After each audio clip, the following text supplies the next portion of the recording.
Good morning, Culers. It is time to wake up and Barca. We've got a great episode planned for you today. We're going to be breaking down the results of Espanyol versus Barcelona, a dramatic late equalizer from Luuk de Jong.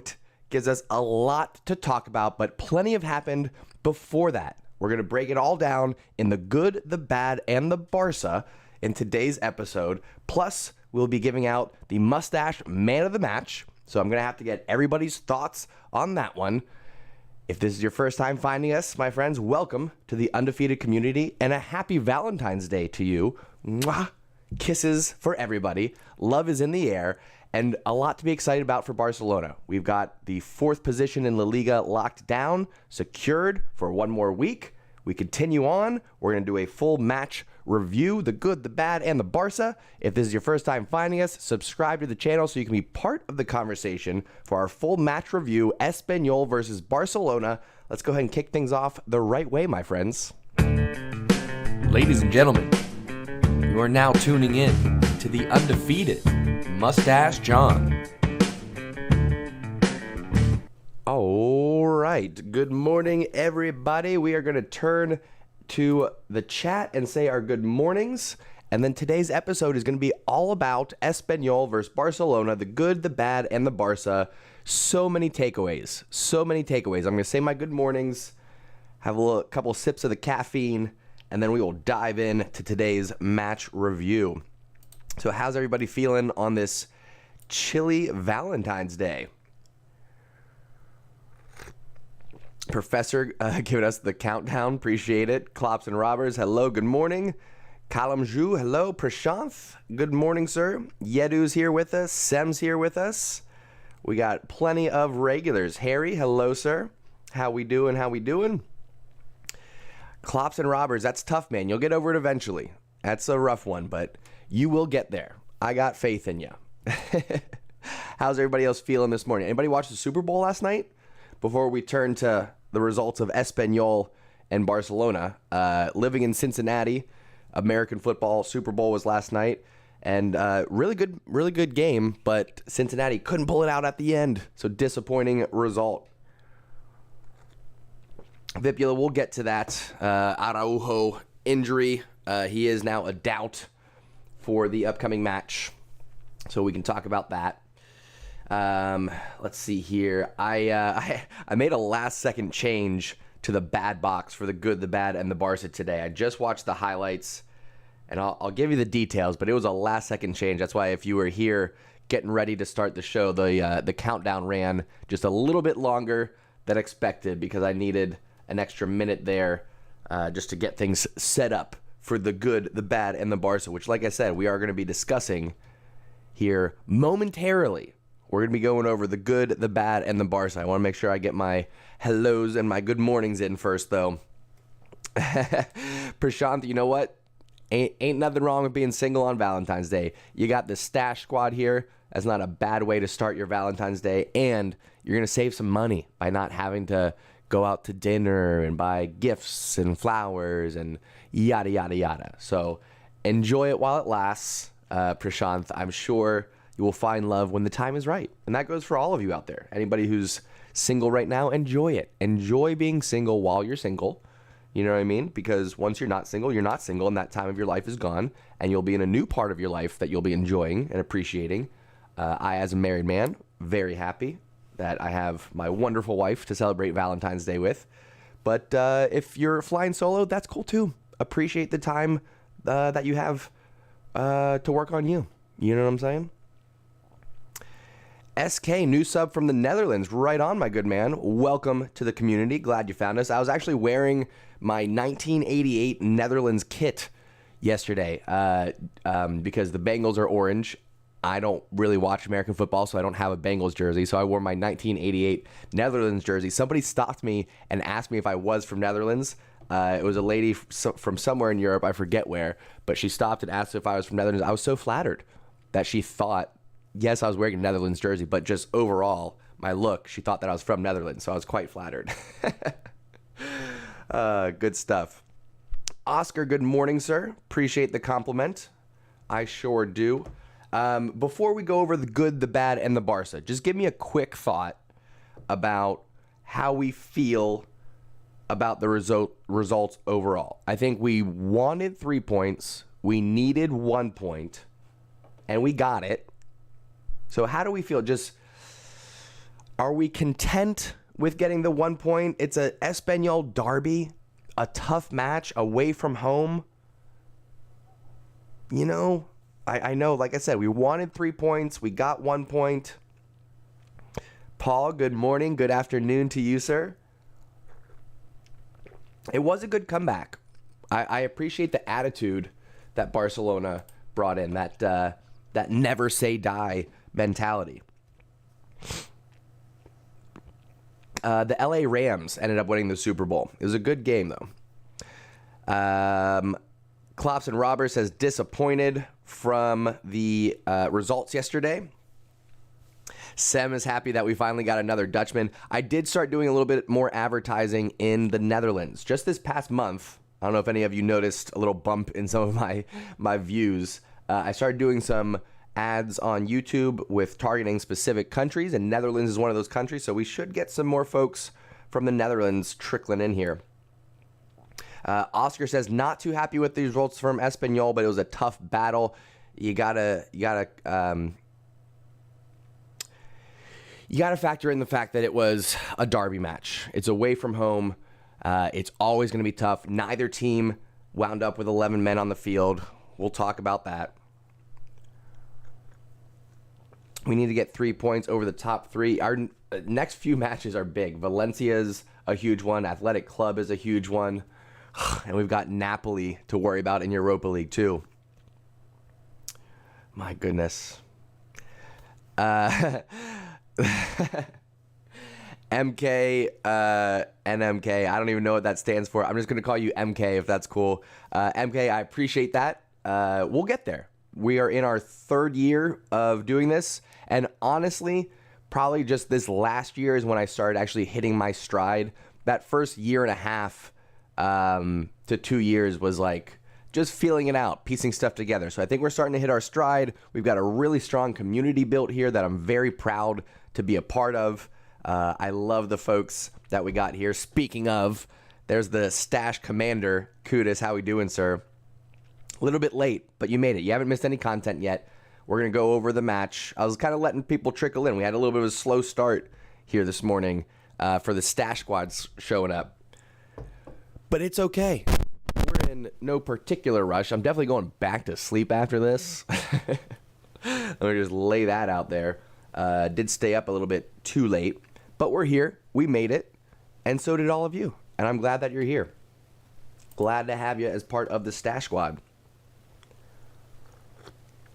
Am I going to watch PSG Real?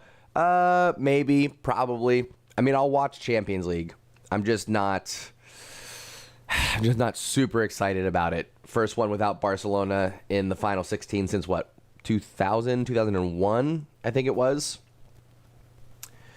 Professor says, streamed your live stream yesterday, and everyone in my family was overjoyed for Luke with you too, but more so with your goal reaction. It was epic. Well, I thank you very much. Goal reaction will be coming out later today. I typically get those out same day, but yesterday was Super Bowl, and Barca's match went right in to when I needed to get to the bar, and so I didn't have time to do a reaction video, so we'll get that out later this morning. Kuda says the valley is covered in snow. We got a little bit of a dusting yesterday, but not much. Not as much as you got, apparently. Sankalp, good morning, sir. How we doing? Oh, Sam, I know. We'll talk about our available defenders coming up. It's going to be tough. It's going to be tough. Okay, folks, I think it is time, now that we got warmed up, let me take another sip here. Another sip of the old coffee. Kudos, you're hilarious. Not up and running yet. We'll get there, though. We will get there. Don't you worry. Ryan Scott, good morning, sir. SK says, like the attitude against Espanyol, but I'm worried about the upcoming matches without Araujo. Same. Okay, folks, let's talk about Barcelona, Espanyol. Big comeback for the Blaugrana in the Catalonia derby. Look at this. Neither team wound up with 11 on the field. To be expected. I actually called that during the match. I said, much like the match against Atletico Madrid, it just doesn't feel like this one's going to end 11-11. Barcelona came out hot. Pedri got a goal in the 2nd minute. Crossed in from Jordi Alba. Fantastic finish from the young Spaniard. Puts Barcelona up early, but then it kind of slowed from there. We gave up what it is admittedly a beautiful goal just before halftime from Darder. Curls one far post into the side netting. Ter Stegen really couldn't do anything about that. Not a huge problem. We were still bossing the match, but then it became a problem in the 64th minute, giving up a second goal. Raúl de Tomás just gets in behind Eric Garcia, who had to come on for the injured Ronald Araujo, and Garcia was not in the match yet. Not awake, just daydreaming, ball in behind. Should have easily been stopped by Garcia. Didn't happen. So we're down 2-1. Pressure's on. Nothing's really working out for Barcelona until Luuk de Jong steps on the pitch, buries a late equalizer, I should say. I was going to say winner, not quite. A late equalizer for Barcelona, but that was after a red card on both sides. Pique, you idiot. We'll talk about it. Okay? But that's the quick overview. Espanyol 2, Barcelona 2, late equalizer from Luuk de Jong. If we look at some of the other stats, both teams with 4 shots on target, 65% possession for Barcelona. I have to point out again that we are going match after match after match with tremendous possession, but having equal or less, I should say fewer, shots on goal than our opponent. They had half of our possession and still had the same number of shots on target. We have to fix that. It's being worked on, but we have to fix that. 526 passes, 87% accuracy on those passes. Not too shabby, but I do like to see Barcelona more in the 89 to 91% range. I know that's a small difference, but it makes a difference, I'm telling you. 5 corners for Barcelona, 3 for Espanyol. And like I said, a point is enough. We wanted 3, we got 1, and that puts us back into 4th position in La Liga, 39 points, level with Madrid, but we have a better goal differential and a better head-to-head results. So we are 4th in La Liga, holding strong after getting that point, doing what we needed to do. Like I said, it would have been nice to get 3 points, but doing what we needed to do to get the 1 point. And we have that match in hand against Real Betis. So that's nice to see too. It does drop us away from being able to draw level or leapfrog them. So that's a little bit disappointing. But we still have that match in hand, 4 points down. And for right now, 4th is good enough. So just looking at those results before we get into the good, the bad, and the Barca, which is coming up next, I want to turn to the chat and get some reactions to just the overview there, and then we will do the good, the bad, the Barca, and give out our Mustache man of the match for the Espanyol versus Barcelona 2-2 Catalonia draw. Kuda says, little numbers make match-changing differences. You're absolutely right, my man. I'm telling you, we bump up that passing accuracy a little bit. We get a couple more shots on goal. Come on. Makes a big difference. Soundcop says, Barca look good on the field, but to be honest, it's not like Koeman's teams, which look old, slow, and rusty. 100%. 100%. We are playing exciting football. We're playing open football. It's not nearly as dry and dull as what we were seeing from the previous few managers. So happy to see that. Prasant says, maybe for... missed the first comment. We should keep Luke as a super sub, maybe for Copa and lower ranked teams. I'm not against it whatsoever. If we end up keeping Luuk de Jong on for next season at reasonable wages, I'm not upset about that whatsoever. I'm okay with that, actually. SK says, maybe we're going to use Mika Marmol, talking about the young Barca B center back, potentially. I think it's more likely, though, that we go with Langley, Garcia, Dest, and Alba. I think that's more likely what we're going to see. Harry says, John, we have a match against Rayo Vallecano, seeming we missed due to the Super Supercopa, excuse me. Yes, that is true. That's our match in hand. It's not scheduled yet, I don't think. I could be wrong about that. Elliot says Adama is a hidden gem. He was turning on the tricks and flicks yesterday. My goodness. We're going to talk about that. Actually, I think now that we've gotten the overview out of the way, I think it is time to jump over and talk about the good, the bad, and the Barca in a breakdown of Espanyol 2, Barcelona 2. So here's what we do for this, folks. If this is your first time catching this segment, we pick one thing that was good, one thing that was bad, one thing that was Barca about the match. And when I say Barca, it's usually something that was great, better than good, but not quite over the top enough to get a Mustache man of the match. And it can also be something abstract. It doesn't have to be a person. The Mustache man of the match, of course, is going to be a person, but what was good, bad, and Barca, sometimes it's a player, sometimes it's a manager, sometimes it's a referee, sometimes it's an outcome or a particular action that happened during the game. For today, it is Espanyol, Barcelona, the good, the bad, and the Barca. We're going to start with what was good in this one, folks.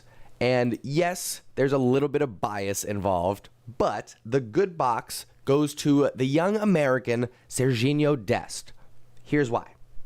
Filling in for the suspended Dani Alves, Sergino Dest has been inconsistent since coming on for Barcelona, particularly under Xavi. He has not performed well, except for when we saw him fill in for Jordi Alba at left back.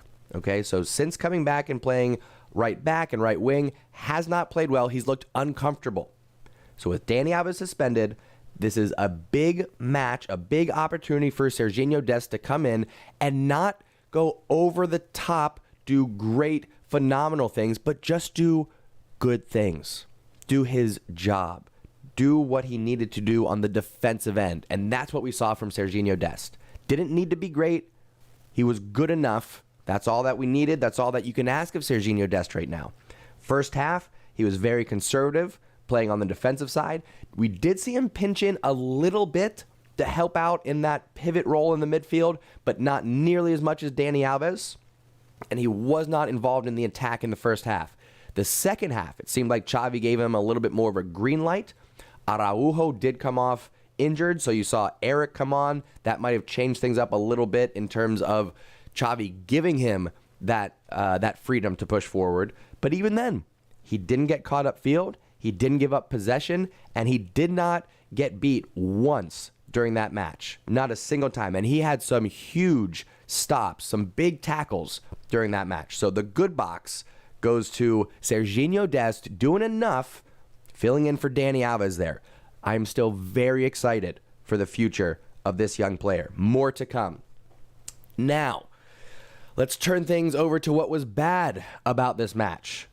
Like I said, I was a little bit late getting this stream started because I was making my morning caffeine here, my Americano, and I was rethinking what happened in the match. I was watching some highlights, and I'll tell you, Eric Garcia was going to be in this box. I picked on him a little bit already in this episode because he completely fell asleep for Espanyol's second goal and got beat. And beyond that, just looked like a fish out of water, looked completely uncomfortable. I'll give him a little bit of grace because he's coming back from injury. He was not supposed to get playing time, but Araujo goes out injured. So Garcia comes in and he was getting torched. Nevertheless, he avoids the bad box because, again, of stupidity from a veteran. Pique, you gotta know better, my guy. You gotta know better. A late red card that was completely avoidable. There's no reason to go and get in his face like that. Pique got the red card because he went forehead to forehead with the other player. So they both get a second yellow and sent off. This day and age, going forehead to forehead with somebody is a yellow card. It's a guaranteed yellow card. So why? Why, Pique? Why do that? I just don't understand. It just...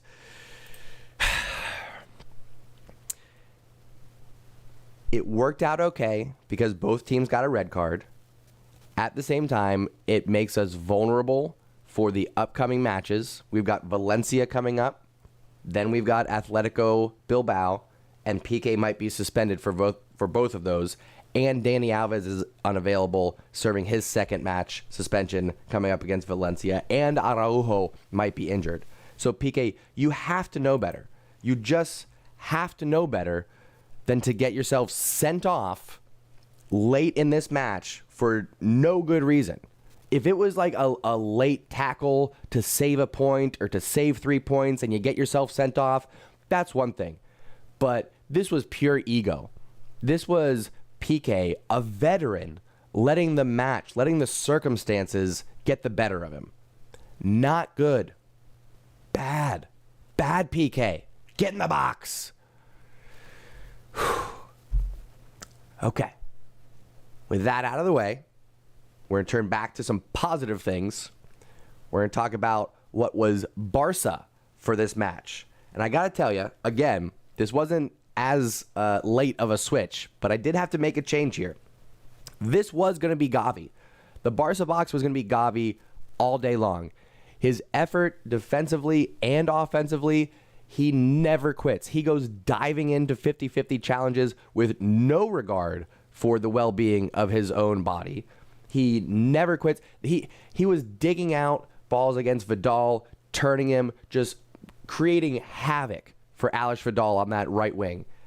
He was he was showing the former Barca man why people are saying that Gavi is the future of Barcelona. 2-3 times he was able to muscle his way around a defender or two in that corner and get crosses in. So loving what I'm seeing from Gavi, but Luuk de Jong, come on. You got to give the Barca box to Luuk de Jong. Coming off the bench, very few touches late in the match, but he didn't need any more than just the one to head in the late equalizer in stoppage time against our big rivals, Espanyol. Huge point. Like I said, keeping us level with Atletico Madrid and securing the 4th spot in the La Liga table. That's what's important. We won in 3 points, but we needed at least one. Luuk de Jong gets us there, knocks Gavi out of the Barca box, and he's making a point to, I can't say start, but to get more playing time. There's no way I could see Xavi starting Luuk de Jong when you have Aubameyang and Torres available to you now. I just can't see it happening. At the same time, I wouldn't blame him if he did, and we certainly need to see more Luuk de Jong coming off the bench earlier on. Aubameyang was invisible. Ferran Torres missed 2-3 headers, had chances to get in behind, but for some reason didn't have the pace to continue on and run past the center backs. I don't understand that one. I'm not saying Luuk de Jong has that pace, but he does have tremendous aerial abilities, which we saw on display. So the Barca box goes to Luuk de Jong, and for the second match in a row, the mustache man of the match, Adama Traore. Let's go. Not only did he set up that goal for Luuk de Jong to equalize late in stoppage time, but indirectly is responsible for the first goal as well. Yes, Jordi Alba crossed it to Pedri, so that's the direct connection. But if you rewind it just a few seconds before that, Adama Traore, right wing, cuts inside, draws 3-4 defenders towards him, gets a pass off, it gets deflected, but goes right to Busquets, then to De Jong, then to Jordi Alba, bang, bang, bang, then crossed in for the goal. So indirectly responsible for the first, directly responsible for the second, and he was turning on the tricks and the flicks yesterday. I didn't know, all right? I've seen him play a few times, I've seen the highlights, but I didn't know. He had the rollovers and the stepovers and the tricks and the flicks. It was all on display yesterday. And the power. We saw him bust through the midfield lines and run at the defense a few times on counterattacks. He was tremendous out on the wing. Wonderful. If we can make him a permanent signing, that is going to be a huge boost for Barcelona next season. Dembele came in off the bench, played on the left wing, didn't do anything. Didn't do anything at all. His stock is dropping dramatically, and Adama's is skyrocketing. The second match in a row for Adama Traore, the mustache man of the match. Congratulations to you, sir. All right, folks, there it is. The good, the bad, and the Barca. What do we think? What would we change? Agree? Disagree? What are your thoughts? I'll turn to the chat, see what we're thinking, what we're feeling. If you agree, tell me what you agree with, because there's sometimes a little bit of a delay, of course, from what I'm streaming to what you're saying. And when I get caught up and I scroll back through, sometimes it doesn't line up. So let me know if you agree, disagree, specifically what you're thinking there. Harry says, thoughts on goat weight and Luuk de Goat as a front two. Ain't gonna happen. Ain't gonna happen. I will say Torres not looking super comfortable as a number 9 just yet. 2-3 chances, good chances to head in on goal. Didn't happen. Would have been perfect for Luuk de Goat. Just saying. You stupid. Good morning, sir. How we doing? Sem says, good should have been Luke. Bad is Eric. Barca is great determination to get the last goal. And man of the match, Adama. Not too far off. Eric Garcia was in the bad box, but then I rewatched some of the highlights, and Pique getting that red card is just, you gotta put him in the bad box for that. You stupid. Fair point. Adama's finishing is not good, but that's not what he's there for. All right. Early on in the match, he did take a couple of shots well off target, and I think somebody told him, hey, calm down. Just focus on the crosses. That's all we need him to do. If Adama can create space, find himself that open yard to get a cross in, that's all that we need. That is all that we need. Kudas, that was a good game, though, last night, right? I'm sure you stayed up and watched it. Prashant says, Eric for bad, but Pique, my gosh.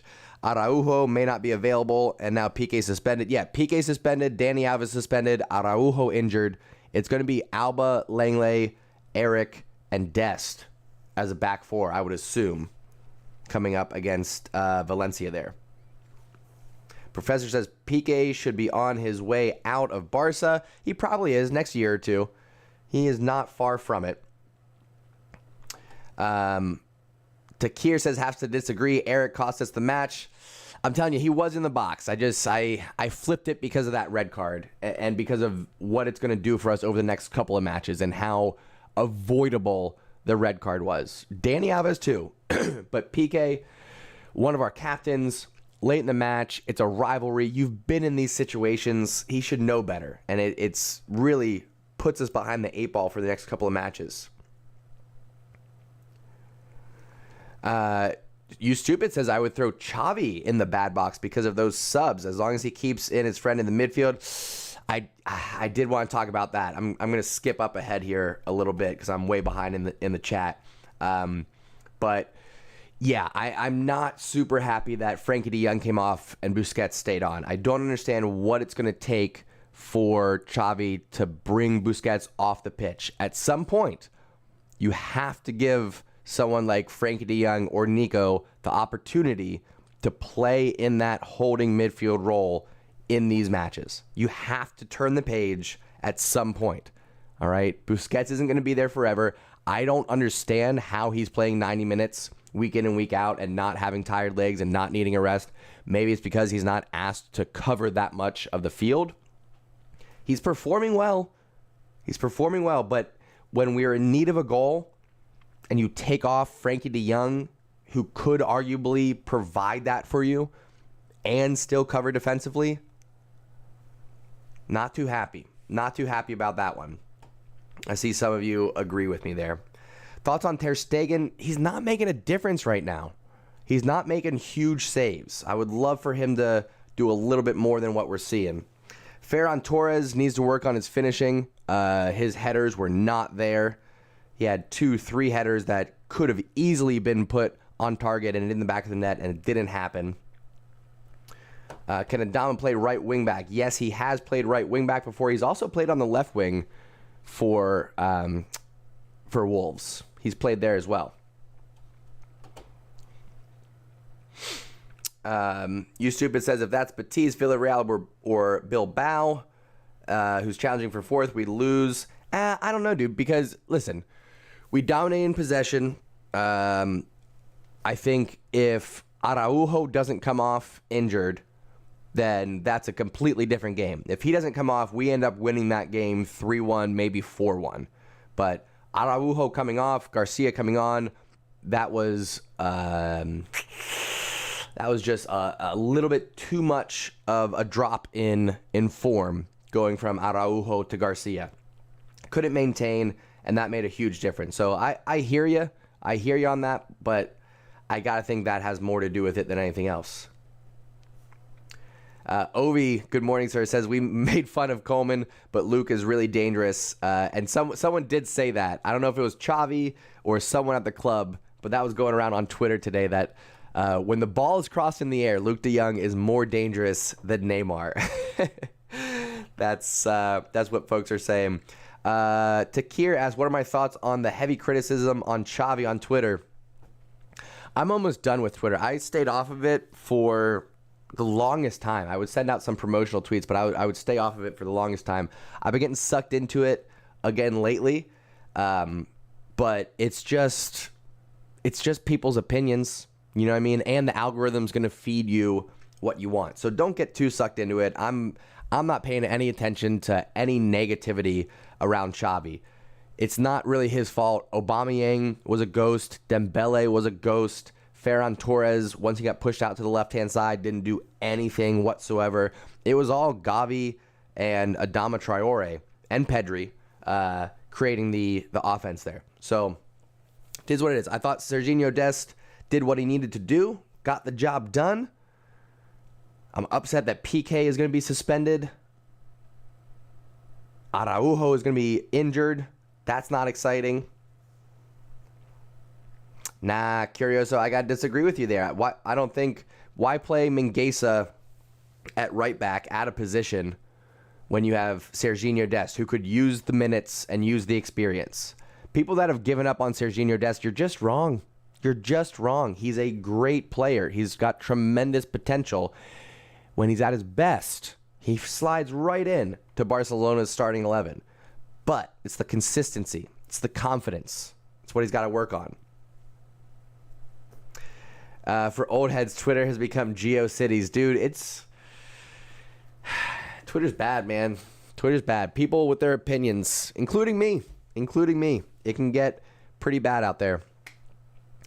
We're getting there, Ovi. We're getting there. The goal for the end of the season is 4,000. That's the goal. I think when we started the year, we were at, 1,500? Something like that. Did we start the season at 1,500? I think we did. So, goal for the end of the year is 4,000.